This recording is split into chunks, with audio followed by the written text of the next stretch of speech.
ये बताया है एक तो नमाज़े ईद अदा करनी है और दूसरा काम कुर्बानी करनी है। क्या क्या अदा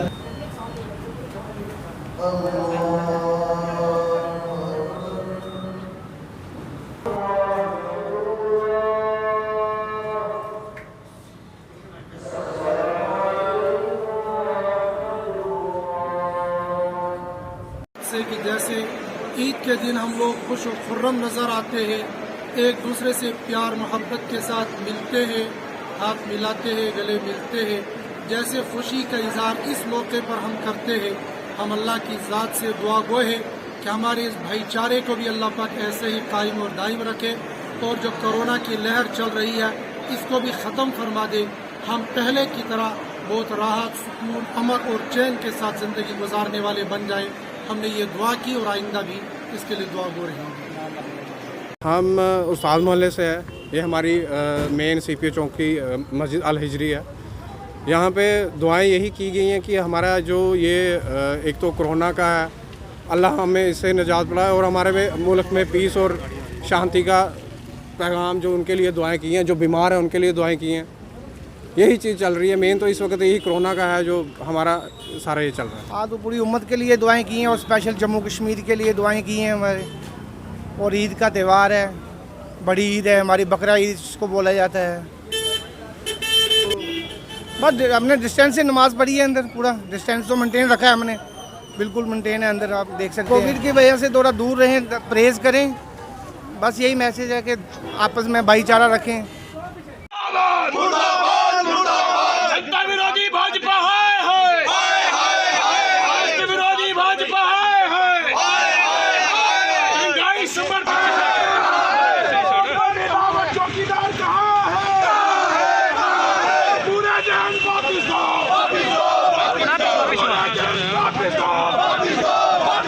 भाजपा सरकार इस्तीफा दो, सरकार इस्तीफा दो। सरकार है और लगातार झूठ बोलकर लोगों को गुमराह करके इस सरकार के लोग जो है वो अपना काम चला रहे हैं। कितने ही लोगों की मृत्यु हुई है ऑक्सीजन ना होने की वजह से, सब लोग जानते हैं। बहुत सारे लोग जो है हर रियासत में उनकी मौतें हुई हैं। यहाँ भी बहुत सारे ऐसे केसेस आए हैं जहाँ लोगों ने बार बार ये शिकायत की थी कि ऑक्सीजन ना होने की वजह से, वेंटिलेटर ना होने की वजह से अनगिनत मौतें हुई हैं। लेकिन सरकार किस तरीके से कन्नी काट रही है ये देखने की बात है।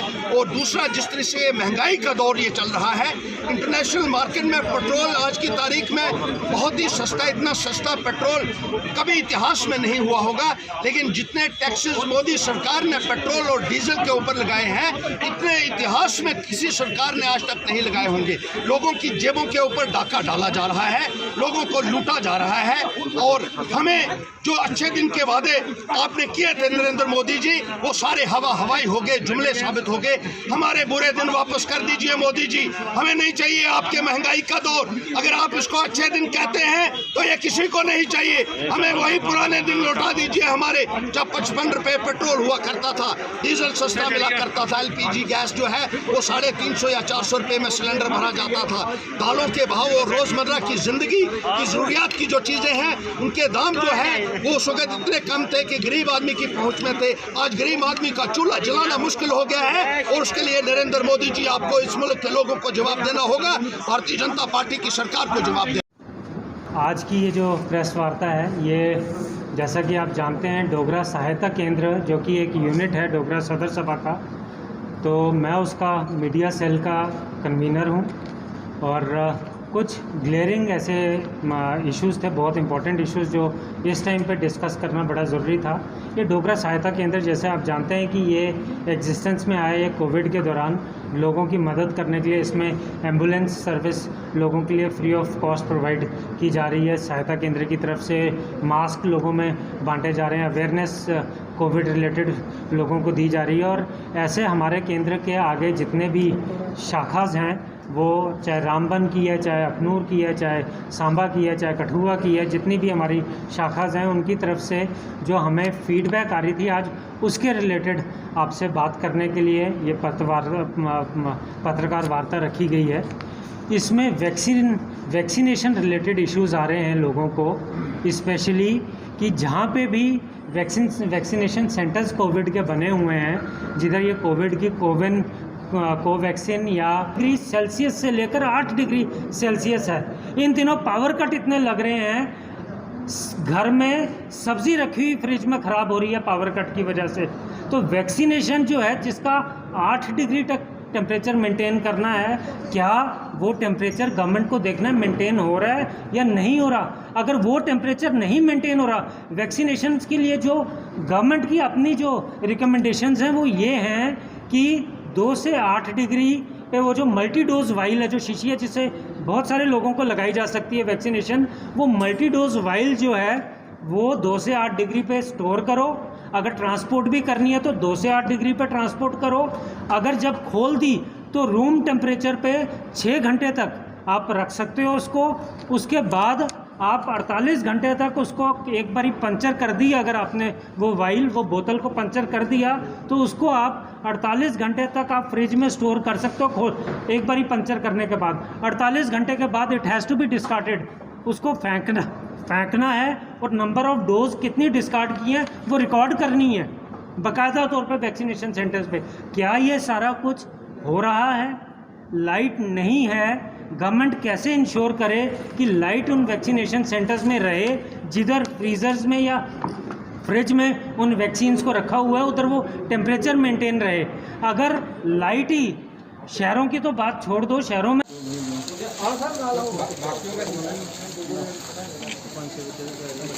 अरे बड़े 5-6 बच्चे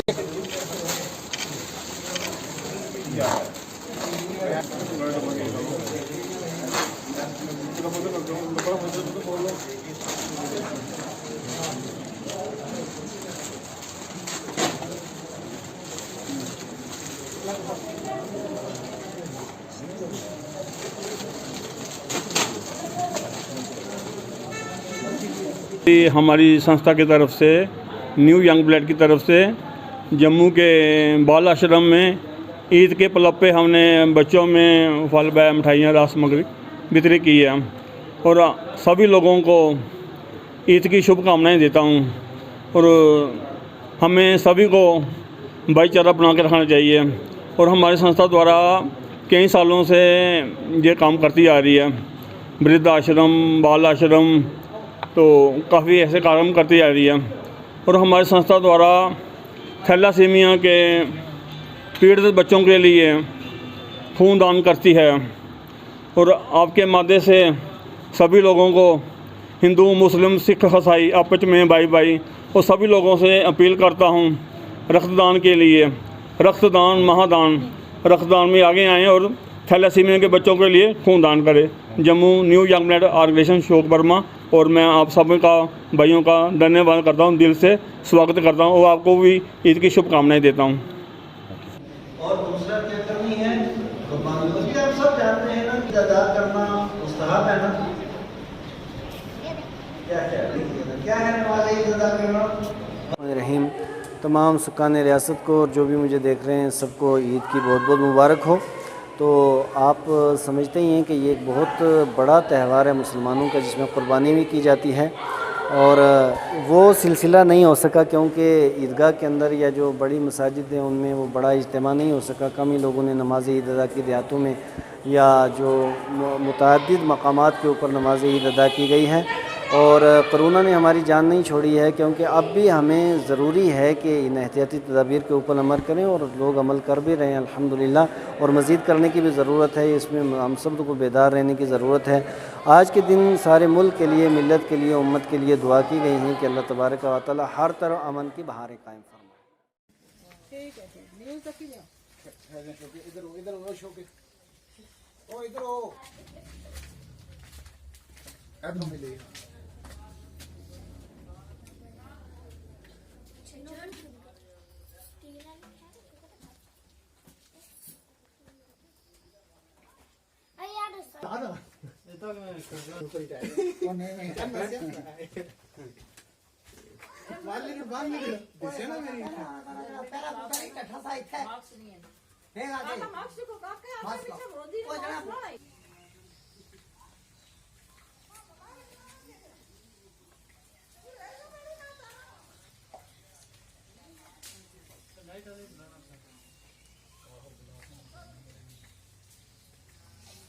नंबर लेसन किसी को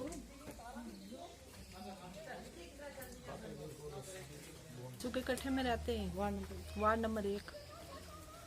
क्या हुआ आज? ईद थी तो हमने अपनी बहनों शहनों को बुलाया हुआ था, उनके बच्चे भी थे और भाई है एक और मैं भाभी।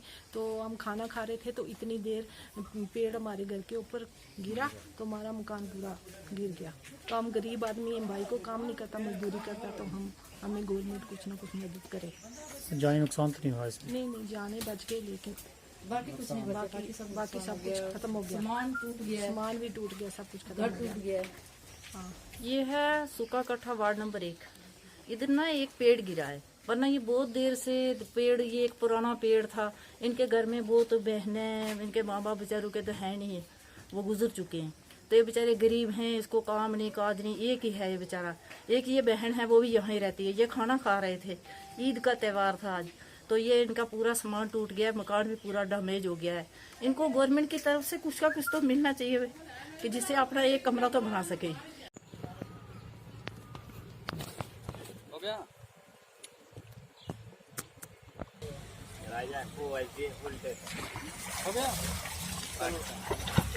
ऐसा कर लो बेटा।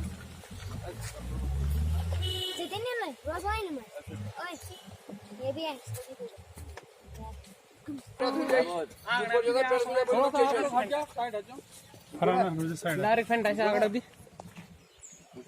नजर था योकने साइड ऐसा योकना कर जो बूते हैं ऐसा करियो कौन बूत सर दारू फंटा से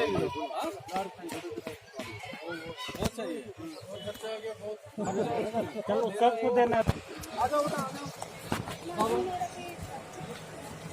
माजिम सर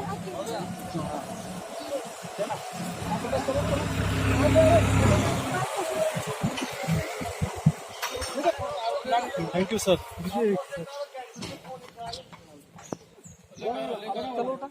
जाओ जाओ बड़ा वाला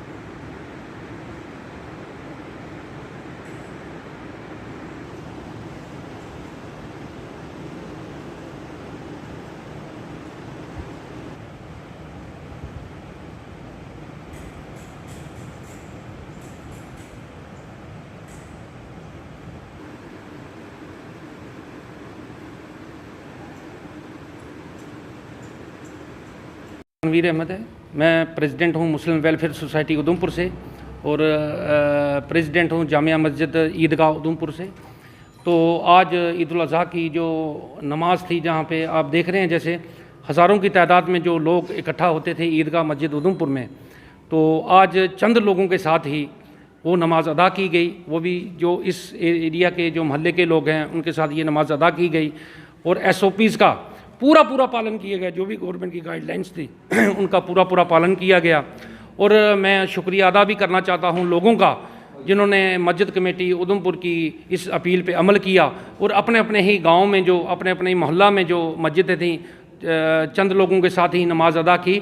और आजकल जो देखने को मिल रहा है, मेरी यही अपील रहेगी इस तमाम लोगों से, ये वबा जो है हम में से गई नहीं है अभी, ये बीमारी हम में से गई नहीं है अभी, तो ज़रूर मास्क का इस्तेमाल करें, सैनिटाइज़र का इस्तेमाल करें, सोशल डिस्टेंसिंग का इस्तेमाल करें। यही मैसेज जो है ये हमारी तरफ से सभी को है। और मैं दिल की गहराइयों से एक बार फिर जो है ईद की मुबारकबाद सभी अपने जम्मू कश्मीर के लोगों को, अपने देशवासियों को दिल की गहराइयों से बहुत बहुत ईद मुबारक।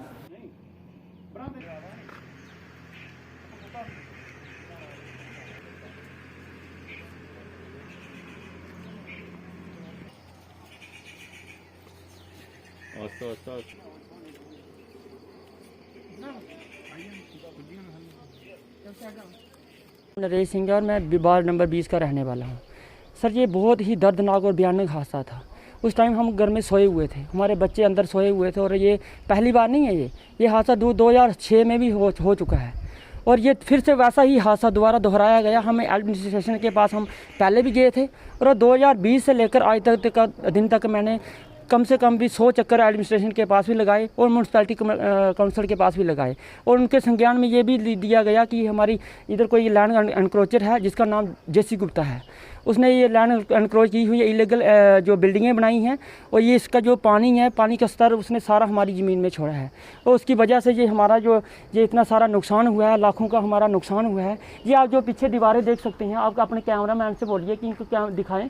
ये भी हमने खुद लगाई है, अपने खर्चे से लगाई है। पहले ये सारा पूरा मलबा और हमारा पहले जो 2006 की जो बात है, हमारा दो कमरे थे और एक बाथरूम था, एक किचन था, वो भी सारा इस मलबे में बह गया था।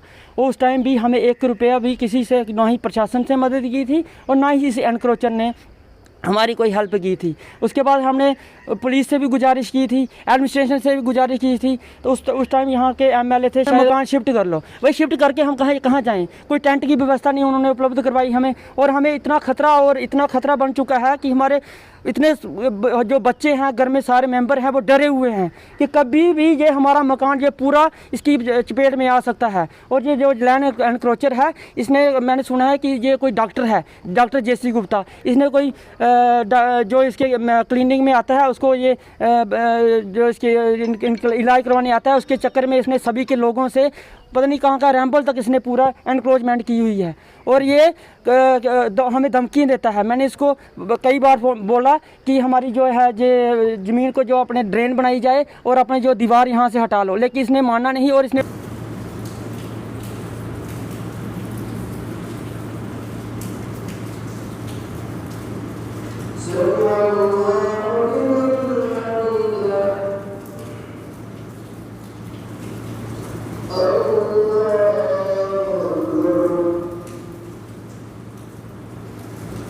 मोहम्मद अदनान। बस यही अल्लाह ताला है जो बीमारी फैल रही है, हम सब की हिफाजत फरमाए। और भी बहुत से दुआएं की हैं, अल्लाह ताला सब की दिलों की जायज़ तमन्नाएं पूरी करे। और भी बहुत से दुआएं करी हैं जो मरहूमीन हैं उनकी मग़फ़िरत की, बस यही सब दुआएं। आज कुर्बानी का दिन है, सबसे बड़ा दिन है कुर्बानी का। बेशक। आज आपको किस प्रकार से इसको मनाएंगे, बच्चे किस प्रकार से मनाते हैं? हम तो घर से बाहर हैं, देखे जो बन रही हो हमारे यहाँ खुशियाँ हो रही होंगी, हम तो बाहर हैं, हम तो देहरादून से हैं, बस यही है, जम्मू में काम करते हैं, इतना ही बस। भारतीय जनता पार्टी कार्यालय में हार्दिक स्वागत है। साथियों, आज का दिन जम्मू कश्मीर के लिए एक बहुत ऐतिहासिक दिन है। हम केंद्र की नरेंद्र मोदी साहब का हृदय से धन्यवाद करते हैं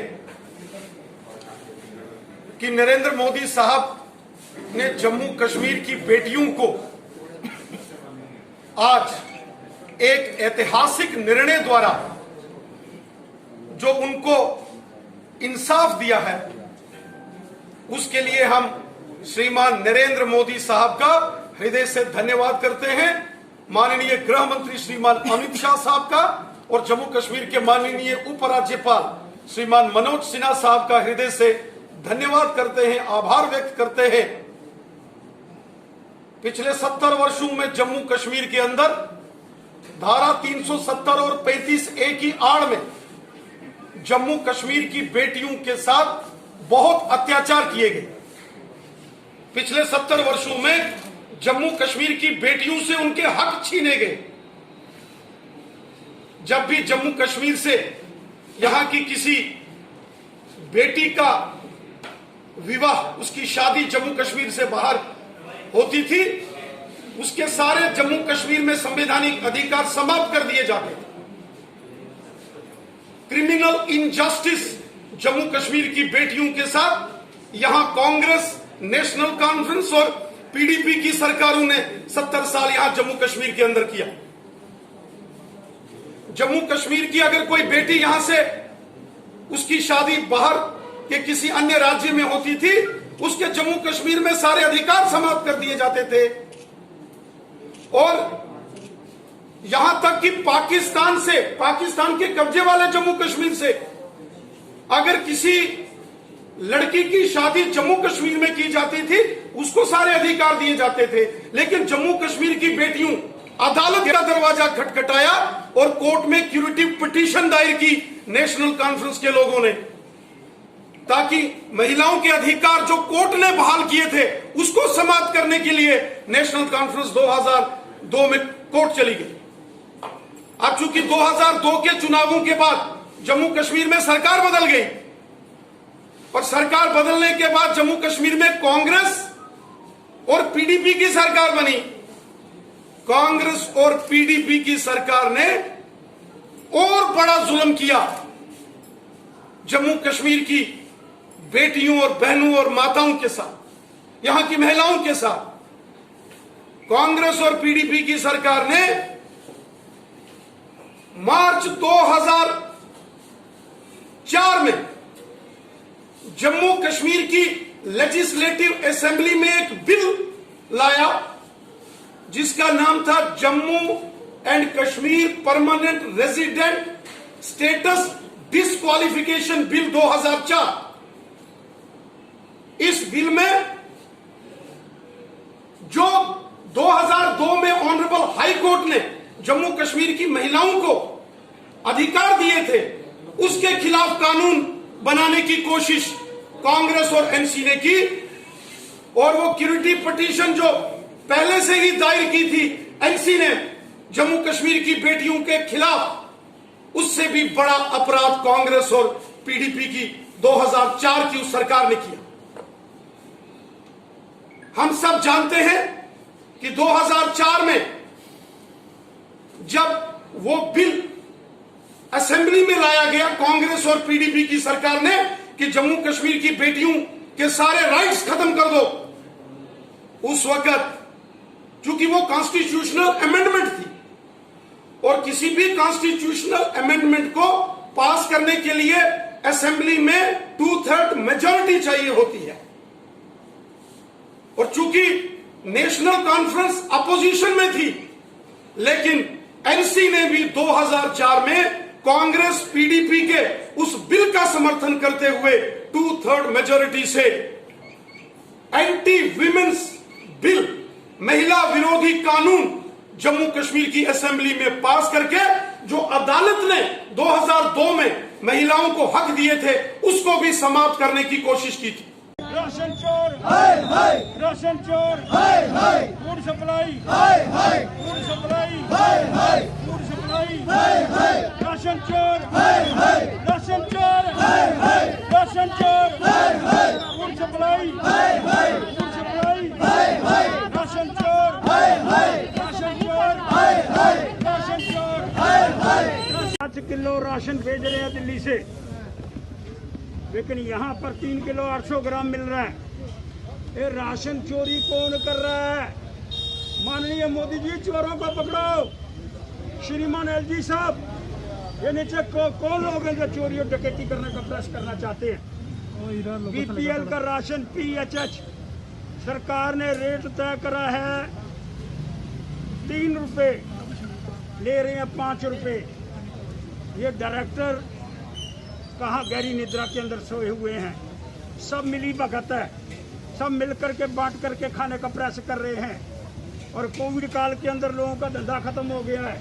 कोविड काल के अंदर दुकान कृत्रिम झील, ये सियासतदानों ने इसको कृत्रिम कर दिया था, लेकिन पहली बार रोपवे, कृत्रिम झील और ये जो लेडीज के विषय के अंदर आपका निर्णय है, महिलाओं के विषय के अंदर, और जो लोग जहां उनकी शादी हुई है उनके विषय के अंदर निर्णय मैं बिल्कुल स्वागत करने का प्रयास करना चाहता हूं। और आपको नमन करता हूं, नतमस्तक करता हूं। 70 वर्ष जो काम नहीं हुए वो आपने करके दिखाए हैं, लेकिन ये गुंडागर्दी करने वाले हैं। ये जो चोर नीचे हैं, ये जो माल खा रहे हैं, गरीबों के हक की राशन खाने का प्रयास करना चाहते हैं, इनको पकड़ो, इनको अंदर करो। अभी मुझे पता चला 1100 लोग, एक लिस्ट आपने बनाई है, जो मिलिटेंसी के साथ मिलकर के काम करने का प्रयास करना चाहते हैं। उनमें से 11 को निकाल दिया, 10 और निकाल दिए। मैं आपसे हाथ जोड़ करके विनम्र प्रार्थना करना चाहता हूँ, ये जो चोर और डकैतू, ये जो राशन चोर, आटा चोर, इनको पकड़ करके अंदर करो। नमस्कार, मैं पूरन चंद मल्होत्रा, डिस्ट्रिक्ट प्रेसिडेंट लोक जनशक्ति पार्टी जम्मू से। मैं बेसिकली इस मुद्दे पे बात करना चाहता हूँ।